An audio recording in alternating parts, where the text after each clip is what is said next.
राधे राधे। तो नारद जी ने सब कह दिया, भागवत में ये कथाएं नहीं है, लेकिन शिव पुराण, रामायण, अन्य पुराणों में है। तो नारद जी ने कह दिया, माँ भगवती, हे जगदम्बे, हे जगत जननी, आप गौरी शंकर की, भगवान की तपस्या करो, क्योंकि देवताओं ने भेजा था। अब सप्तऋषिगण को भोलेनाथ ने के पास भेजा कि जाओ भोलेनाथ को मनाओ, जो उनकी समाधि टूटे। सती को कई वर्ष बीत गए तपस्या करते करते, ये ऐसे ही नहीं मिलते। भागवत में पंचम स्कंद में तो ये कह दिया भोलेनाथ ने कि 100 जन्म जो वर्ण आश्रम धर्म का पालन करता है उसे ब्रह्मलोक की प्राप्ति होती है। 100 वर्ष तक कौन पर कर पाएगा वर्ण आश्रम धर्म का पालन, और इससे भी कोई ज़्यादा करता है तो उसे मेरी प्राप्ति होती है। ये मैं अपनी बात नहीं कह रहा, सत्य कह रहा हूँ।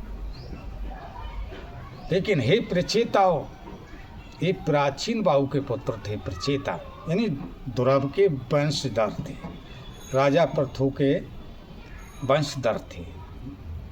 ये कथा में आगे आपको श्रवण कराऊंगा। भागवत में तो हम लोग विस्तार कथा कहते हैं तो नहीं दे पाते, लेकिन यहाँ आपको सुविधा है। तो यही भोलेनाथ के पास आज सप्तऋषि गए कि प्रभु, घनघोर तपस्या की।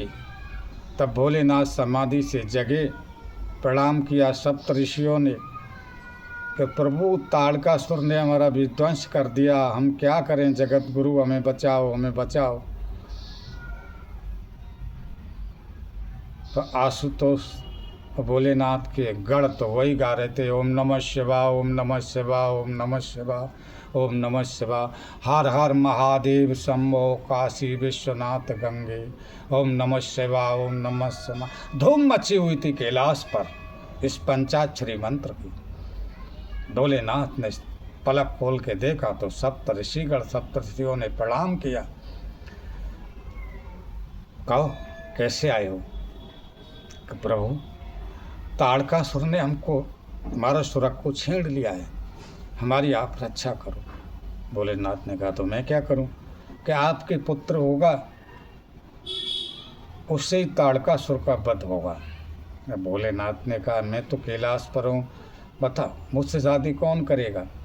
जैसे तैसे मेरी प्राण प्रिया सती थी, वो भी बहुत साल, हजारों कई साल वर्ष पहले वो चले गए, मुझसे कौन शादी करेगा? ये वो तपस्या कर रहे हैं, जाओ परीक्षा ले लो। यदि उमा की, पार्वती की स्वीकृति हो, उनके घर वालों की हो, तो मैं तैयार हूँ।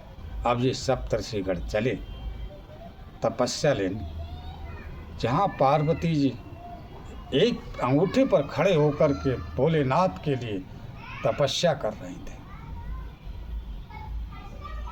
आज सप्तऋषिगण पहुँचे और प्रणाम किया। देवी, देवी सुनो देवी, आप किसके लिए घनघोर तपस्या कर रही हैं? माँ के नेत्र खोले, मैं अपने आराध्य देव जगत गुरु शिव शंकर भगवान के लिए, पति रूप के लिए तपस्या कर रहे हैं। पति मिले तो वही, अन्यथा मैं कुंवारी रहूँगे।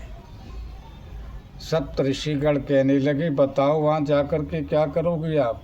न कोई घर वाला है, न बाहर वाला है उनका। समाधि 88 वर्ष की लगा लेते हैं। और सती थी बेचारी, उन्होंने भी प्राण त्याग दिए, अकेले रहते हैं, नंग तड़ंग रहते हैं। नाना प्रकार से सती जी को, जो सती रूप में उमा थी पार्वती जी, उनकी परीक्षा लेने लगे। उन्होंने कहा, महात्माओं, आपके कितना जन्म बीत गए, आपको भजन करते करते, फिर भी माया ने नहीं छोड़ा। तुम मेरे भोलेनाथ को कामी जानते हो? वो संसारी कामी जैसे पुरुष नहीं है। शेष कथा में आगे कहूँगा। इनको यहीं सप्तऋषियों को रहने दो। राधे राधे।